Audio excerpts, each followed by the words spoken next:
Shalom Bapak Ibu Saudara yang dikasihi oleh Tuhan. Salam sehat selalu dan selamat beribadah di rumah saja. Hari-hari ini ada satu istilah baru yang sering dibicarakan, bahkan didengung-dengungkan, ya, baik itu di sosial media maupun di dalam pembicaraan sehari-hari. Dan istilah ini ya juga dibicarakan hampir di seluruh penjuru dunia, termasuk di Indonesia. Ya, istilah new normal.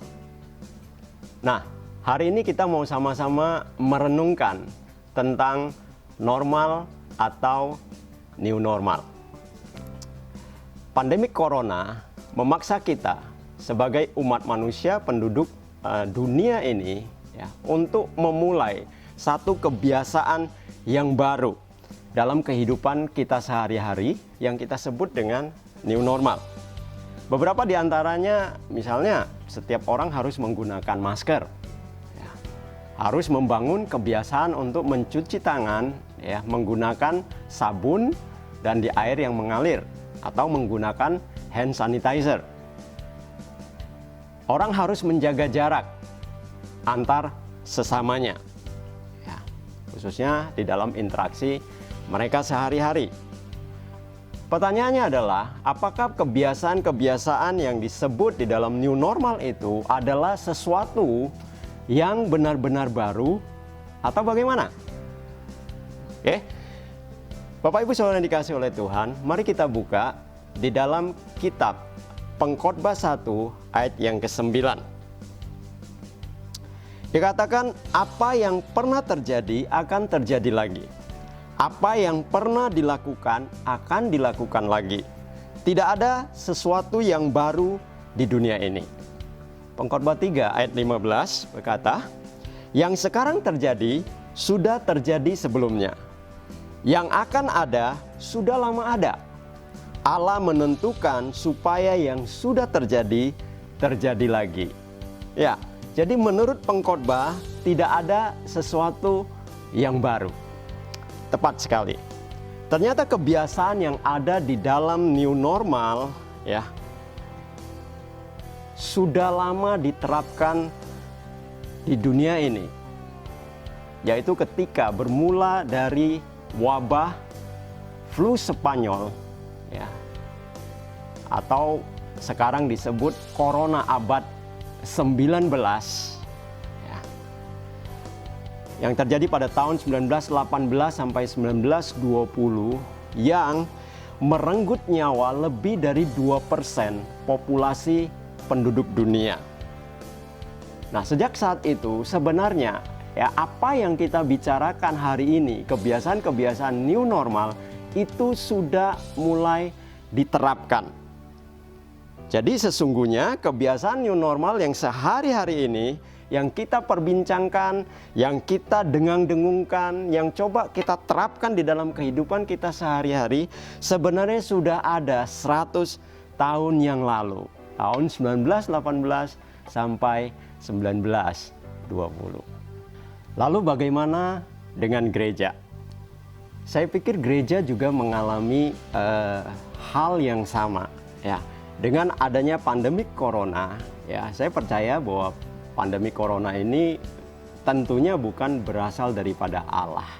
Tetapi Allah izinkan ini terjadi ya dengan maksud ya memaksa gereja untuk mengevaluasi dan mengubah kebiasaan-kebiasaan yang selama ini mungkin dianggap normal yang harus ada di dalam gereja kepada sesuatu yang baru.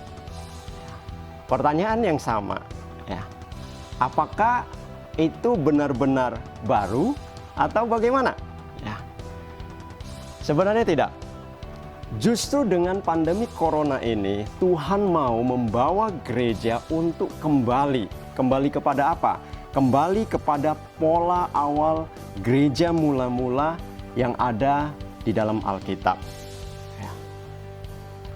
Kita lihat beberapa contoh sederhana. Ya, sebelum ada pandemi corona, gereja itu ketika beribadah harus ada di satu tempat tertentu yang disebut dengan gedung gereja. ya. Kedua, harus ada tata cara atau liturgi tertentu ya yang diatur sedemikian rupa. Tiga, harus ada perlengkapan-perlengkapan pendukung. Sound system, alat musik, LCD mungkin, layar LCD, dan lain sebagainya. Keempat, harus ada pelayan-pelayannya. Baik itu pengkhotbah, worship leader, pemusik, singer, dan lain-lain sebagainya. Tapi kita lihat, ketika pandemi corona ini terjadi, ya, apa yang dilakukan oleh gereja? Ya, ibadah bisa di mana saja. Ya, pertama jelas kita bisa ibadah di mana saja. Ya, di rumah-rumah, di tempat kos, atau dimanapun. Ya, yang memang tempatnya merasa itu cukup nyaman untuk beribadah, ibadah bisa dilakukan di sana. Ya. Kedua, ya, tidak ada tata cara tertentu untuk mengatur jalannya ibadah tersebut. Jadi semua berjalan dengan demikian natural, berjalan dengan apa adanya. Ya. Ketiga, tidak harus ada perlengkapan-perlengkapan pendukung, ya, apa itu sound system, apa itu alat musik, ya, dan lain sebagainya, seperti yang umumnya dilakukan di gedung-gedung gereja. Ya. Kemudian tidak mesti harus ada WL, ya, singer, pemain musik, ya, atau pengkhotbah sama sekali, ya. Karena apa? Masing-masing bisa saling melayani, ya, di dalam rumah atau di dalam komunitas tersebut, dan itu tetap tidak mengurangi, ya, nilai dari ibadah itu sendiri. Ya. Saya tidak berkata bahwa semua yang selama ini dilakukan dengan alat-alat pendukung, ya, yang ada di dalam ibadah gereja itu sesuatu yang salah. Tidak sama sekali. Ya, itu bagus. Tetapi pertanyaannya adalah apakah, ya, esensi gereja yang sebenarnya yang harus ada? Ya. Coba kita lihat dan bandingkan dengan gereja mula-mula yang tercatat di dalam kitab Kisah Para Rasul 2:41 sampai dengan 47. Ternyata sangat jauh sekali berbeda. Ya, desain awal gereja, ya, menurut Kisah Para Rasul adalah sebuah komunitas orang percaya, apakah itu di rumah atau di dalam kelompok-kelompok kecil yang memiliki gaya hidup kerajaan Allah. Yaitu, ya, pertama, Tuhan harus menjadi Tuan dan Raja di dalamnya. Ya. Kedua, itu orang-orang hidup di dalam takut akan Allah. Ketiga, mereka bertekun di dalam doa dan di dalam pengajaran firman Tuhan. Keempat, orang-orang percaya hidup saling mengasihi dan saling berbagi. Ya. Dan kelima adalah hal yang unik terjadi di dalam gereja mula-mula, yaitu mereka dibenci namun sekaligus dicintai. Wow, luar biasa. Kenapa mereka dibenci? Ya, mereka dibenci karena mereka berbeda dengan yang pada umumnya. Artinya apa yang mereka lakukan seperti sesuatu yang berlawanan arus yang ada pada waktu itu. Lantas, apa yang membuat mereka dicintai? Ya, mereka dicintain, ya, karena mereka tidak pernah mementingkan diri sendiri dan justru mereka menjadi tempat untuk orang-orang menemukan solusi.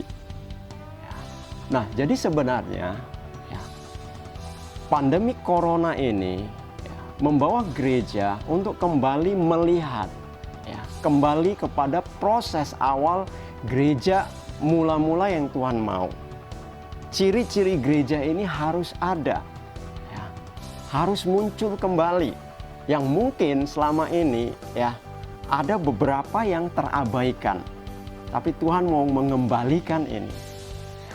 Nah, jadi Bapak Ibu Saudara yang kasih oleh Tuhan, kesimpulannya adalah dengan adanya pandemi corona ini, ya, kita sebagai gereja harus mengerti sebenarnya Tuhan sedang melakukan, kalau istilah komputer itu melakukan memboot ulang atau mereboot, ya, yaitu mengembalikan atau memulai kembali, ya, dengan settingan atau pola awal gereja seperti yang Tuhan mau.